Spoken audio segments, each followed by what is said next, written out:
কথা সাহিত্যের রূপভেদ এর আলোচনা প্রসঙ্গে এই পর্বে আমরা আলোচনা করব রোমান্স সম্পর্কে।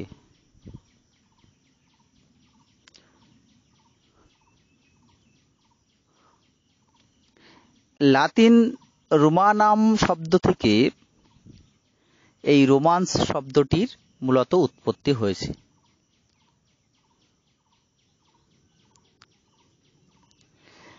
প্রাচীন ও মধ্যযুগের পাশ্চাত্য দেশের প্রেমের রহস্যময় বৈশিষ্ট্য, অলৌকিকতা, সৌর্য ও বীর্যের এক ধরনের মন মাতানো কাহিনীকে মূলত বলা হতো রোমান্স। তার পরবর্তীকালে এসে বাস্তব জীবনের সঙ্গে দূর সম্পর্কিত কল্পনাশ্রয়ী প্রেম, বীরত্বের যে কোনো উপাখ্যানই রোমান্স অভিধায় অভিহিত হতে থাকে।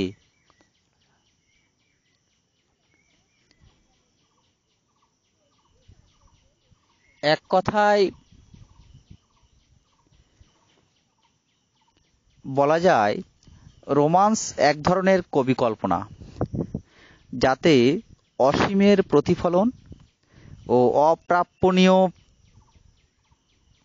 যা সহজে পাওয়ার নয়, তাকে পাওয়ার ব্যগ্রতা প্রকাশ পায়।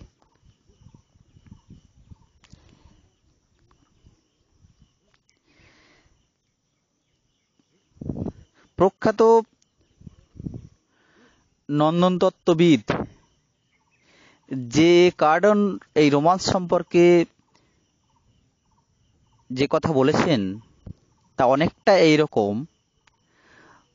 রোমান্স সাধারণত ইঙ্গিত করে কল্পনা, অসম্ভাবনা, অলৌকিকতা এবং বাস্তবের সঙ্গে সম্পর্কহীন কাল্পনিকতা। ভালোবাসা, ভ্রমণ, দুর্ধর্ষতা এবং লোক পুরাণকে কেন্দ্র করেই রোমান্স নির্মিত হয়, রচিত হয়। তবে বেশিরভাগ ক্ষেত্রে এই রোমান্স শব্দটি বীরত্বব্যঞ্জক আখ্যান কিংবা লড়াই, সংগ্রাম ও সাহসিকতার মধ্য দিয়ে ভালোবাসা অর্জনের বর্ণনায় ব্যবহৃত হয়।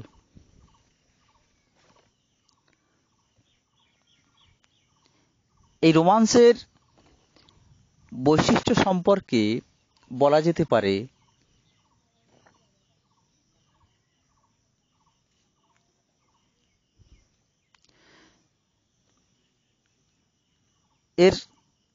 অর্থাৎ রোমান্সের মূল বিষয় হলো কল্পনা।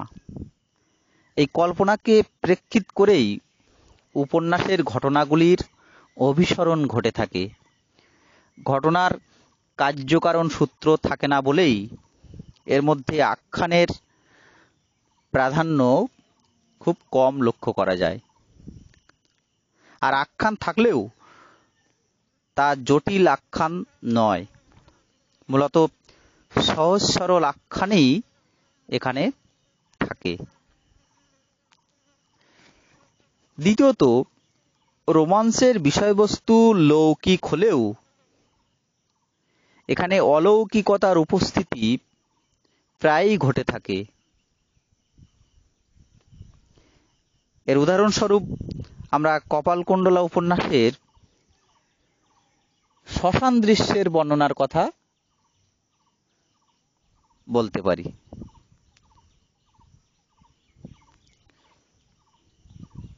আবার ক্ষুধিত পাষাণ গল্পের কথা এখানে উল্লেখ করা যেতে পারে। আবার কঙ্কাল গল্পেও এই অলৌকিকতার বিষয়গুলি বেশ স্পষ্ট হয়ে উঠতে আমরা দেখি। তৃতীয়ত, রোমান্সের লেখকের উদ্দেশ্য মাঝে মাঝে ব্যর্থ হয়ে পড়তে পারে, আর এই ব্যর্থ হয়ে থাকে সাধারণত তার নীতিশিক্ষায়, বীরপনা আদর্শে ও প্রেমের উত্তঙ্গতায়। চতুর্থত,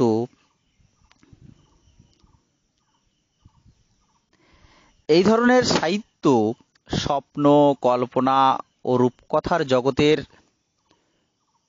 মিশ্রণে নির্মিত হয়ে থাকে। সেজন্য রোমান্সে রোম্যান্টিকতা বেশি বেশি করে প্রাধান্য পেয়ে থাকে। পঞ্চমত,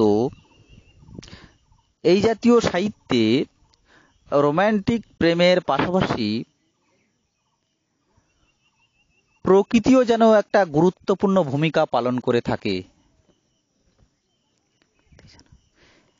প্রকৃতি যেন রোম্যান্টিক কবিদের ধ্যান জ্ঞান হয়ে ওঠে। এই প্রকৃতির সৌন্দর্যে রোম্যান্টিক কবিরা যেন অভিভূত হয়ে পড়েন।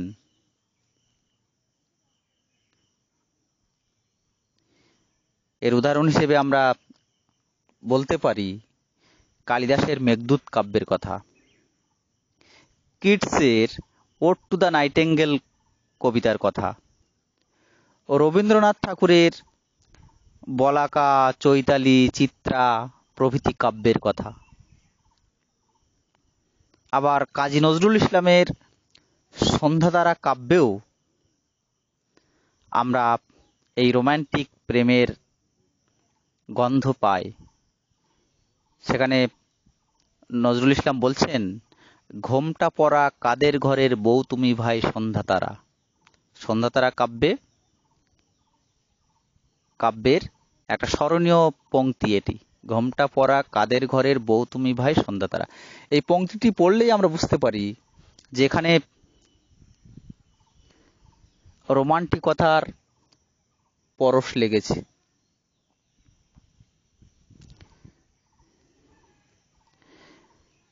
বাংলা সাহিত্যে এইরকম রোমান্সের উদাহরণ অসংখ্য আছে। মূলত রোমান্সের উদাহরণ হিসেবে বলা যেতে পারে বাংলা সাহিত্যে বঙ্কিমচন্দ্র চট্টোপাধ্যায়ের হাতে প্রথম সার্থক বাংলা রোমান্সের জন্ম হয়েছিল। তার দুর্গেশ নন্দিনী, কপালকুণ্ডলা সার্থক রোমান্স বলা যেতে পারে। আবার রবীন্দ্রনাথ ঠাকুরের শেষের কবিতা, বুদ্ধদেব বসুর প্রভাত ও সন্ধ্যা, মনীন্দ্রলাল বসুর রমলা, এসব বাংলা সাহিত্যের বিখ্যাত বিখ্যাত সব রোমান্স।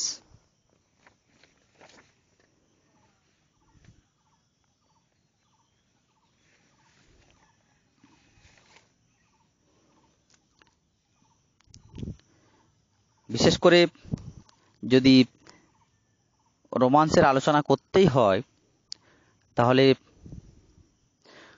বঙ্কিমচন্দ্রের কপালকুণ্ডলা উপন্যাস সম্পর্কে অবশ্যই আলোচনার অপেক্ষা রাখে, যেটা 1866 সালে বঙ্কিমচন্দ্র চট্টোপাধ্যায় রচনা করেছিলেন। এই উপন্যাসটি রোম্যান্টিক রঞ্জিত উপন্যাস। চরিত্র ও পরিকল্পনা, প্রকৃতির বর্ণনা এবং ঘটনা বিন্যাসের চমকপ্রদ নাটকীয়তায় এই কপালকুণ্ডলা উপন্যাসটির আখ্যান গড়ে উঠেছে। আর এখানে বা কপালকুণ্ডলা উপন্যাসে রোমান্সের উপাদান এসেছে কয়েকটি দিক থেকে। মূলত আকস্মিকতার দিক থেকে রোমান্স এসেছে,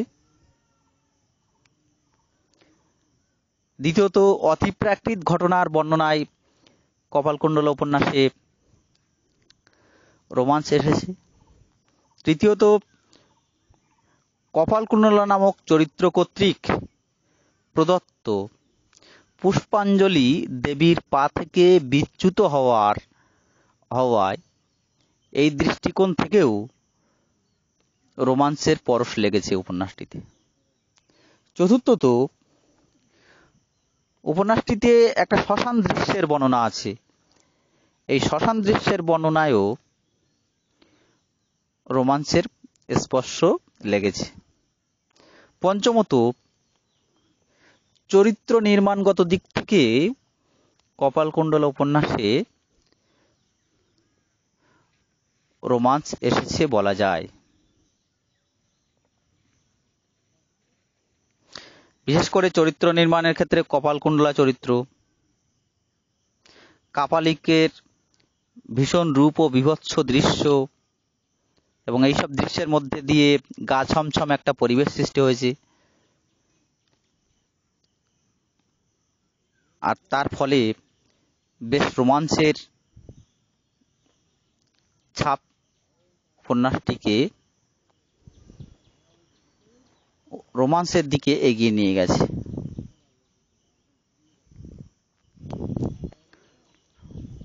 শ্মশান দৃশ্যের বর্ণনায় কতকগুলো বৈশিষ্ট্য, কতকগুলো ঘটনা উপন্যাসটিকে রোমাঞ্চিত করেছে। যেমন গলিত শব, অস্থিখচিত মালা, তারপর কাপালিকের রক্তবর্ণ দ্রব্য পদার্থ ইত্যাদির দৃশ্য, অস্থির ফোঁটা, অর্ধদগ্ধ শব,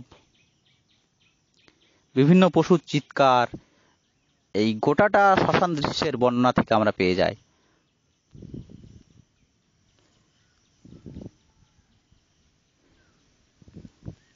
আবার অতিপ্রাকৃত ঘটনার বর্ণনায়ও রোমান্সের গন্ধ আমরা পেয়ে যাই। যেমন দৈব নির্দেশে কপালকুণ্ডলার সঙ্গে নবকুমারের বিবাহের প্রস্তুতির ঘটনায় অতিপ্রাকৃত আছে।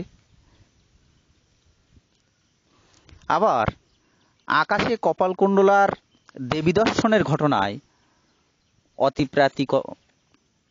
প্রাকৃত ঘটনা লক্ষ্য করা যায়। আবার আকস্মিকতার বর্ণনায় যে রোমান্স এসেছে সে ঘটনা সম্পর্কে বলা যেতে পারে যে হঠাৎ করে এক জোয়ারে নবকুমার তার যে সঙ্গীদের থেকে বিচ্ছিন্ন হয়ে নির্জন অরণ্যে অবস্থান করে, আর এই হঠাৎ করে জোয়ার আসা এবং নবকুমারের বিচ্ছিন্ন হয়ে যাওয়া, এর ভিতরে রোমান্সের ভাব আমরা লক্ষ্য করি। এসব মিলিয়ে কপালকুণ্ডলা উপন্যাসটি একটি সার্থক রোমান্স ধর্মী উপন্যাস হয়ে উঠেছে। আর এখানে বঙ্কিমচন্দ্র চট্টোপাধ্যায়ের দক্ষতার, শিল্পত্বের, মুন্সিয়ানার পরিচয় বেশ স্পষ্ট হয়ে উঠেছে বলা যায়।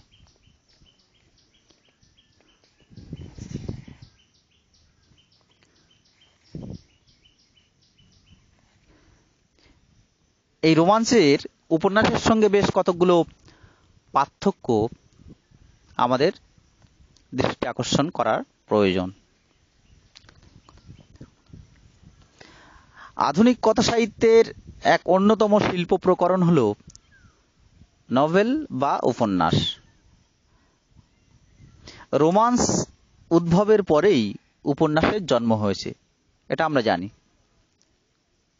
সুতরাং সময়, বিষয়বস্তু ও আঙ্গিকগত দিক থেকে এই দুই শিল্প প্রকরণের মধ্যে বহুবিধ পার্থক্য থাকাই স্বাভাবিক। এই পার্থক্যগুলি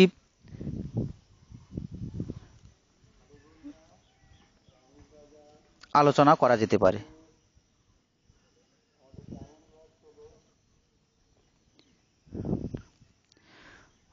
উপন্যাস বলতে আমরা বুঝি যে মানব জীবনের সুখ, দুঃখ, হাসি, কান্না, দ্বন্দ্ব, মিলনের ঘটনাকে কেন্দ্র করে আদি, মধ্য, অন্ত সমন্বিত কাহিনী বা আখ্যান। উপন্যাসে চরিত্রে সমূহের সূক্ষ্ম সূক্ষ্ম মনস্তাত্ত্বিক ব্যাখ্যা, বিশ্লেষণ, জীবন দর্শন ইত্যাদি শিল্প প্রকরণ প্রকাশ পায়। অন্যদিকে রোমান্স বলতে বোঝায় যে বাস্তব জীবনে বহির্ভূত এক অলৌকিক ঘটনার সংমিশ্রণে গঠিত একটা গ্রন্থ। এক কথায় বলা যেতে পারে যে এই রোমান্সে জীবনের নানা ঘাত প্রতিঘাতকে দেখা হয় রঙিন কল্পনার দৃষ্টি দিয়ে।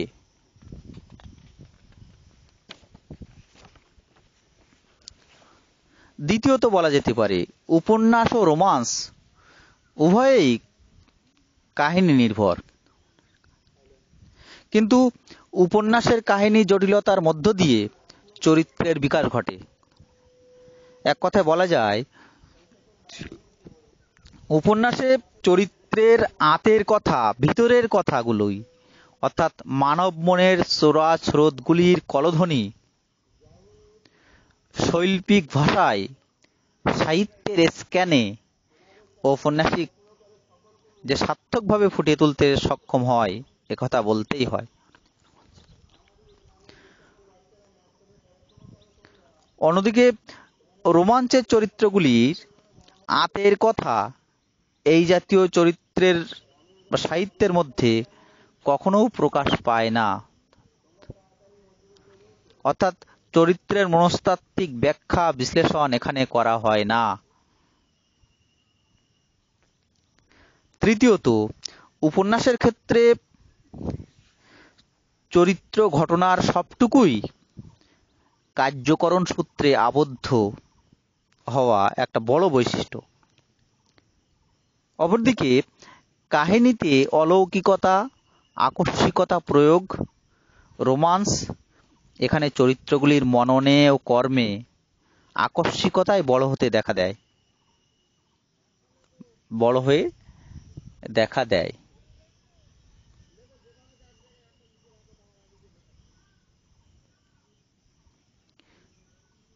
চতুর্থত, উপন্যাসে থাকে পাঠকের চেনা পরিবেশ, কিন্তু গদ্যে, রোমান্সে গড়ে ওঠে প্রায় ঐতিহাসিক কাহিনীর প্রেক্ষাপটে।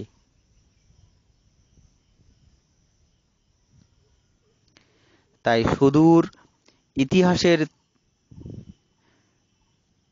স্পষ্ট ধূপছায়ার এক রহস্যময় পরিবেশ ফুটে ওঠে এই জাতীয় সাহিত্যের মধ্যে। এক কথায় রোমান্সকে আমরা রূপকথা বলতে পারি।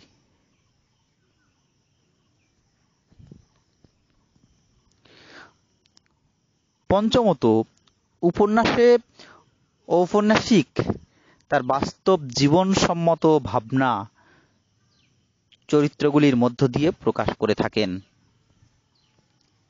অন্যদিকে রোমান্সকে লেখক কল্পনার ডানায় ভর দিয়ে মুক্ত বিহঙ্গের মতো, একেবারে পাখির মতো কার্যকরণ সঙ্গতিকে রক্ষা না করেই জীবনের নানা ভাবনা, নানা কথা বলে থাকে। ষষ্ঠত, বাংলা সাহিত্যের সার্থক উপন্যাসের সূচনা হল বঙ্কিমচন্দ্রের ও রবীন্দ্রনাথের দ্বিতীয় পর্বের লেখার মধ্য দিয়ে। এক কথায় সুনির্দিষ্ট করে বলা যায় ঊনবিংশ বা বিংশ শতকে উপন্যাস রচনার সূচনা হয়, আর রোমাঞ্চের সূচনা হয় অষ্টাদশ শতক বা তারও আগে থেকে। সপ্তমত, সার্থক উপন্যাসের উদাহরণ হিসেবে বলা যায় বঙ্কিমচন্দ্র চট্টোপাধ্যায়ের কৃষ্ণকান্তের উইল, বিষবৃক্ষ, রবীন্দ্রনাথ ঠাকুরের গোরা, চোখের বালি, 4 অধ্যায়, ঘরে বাইরে ইত্যাদি।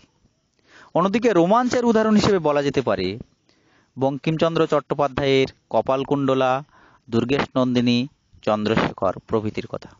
যাই হোক, আজকের আলোচনা, রোমাঞ্চের আলোচনা এ পর্যন্তই।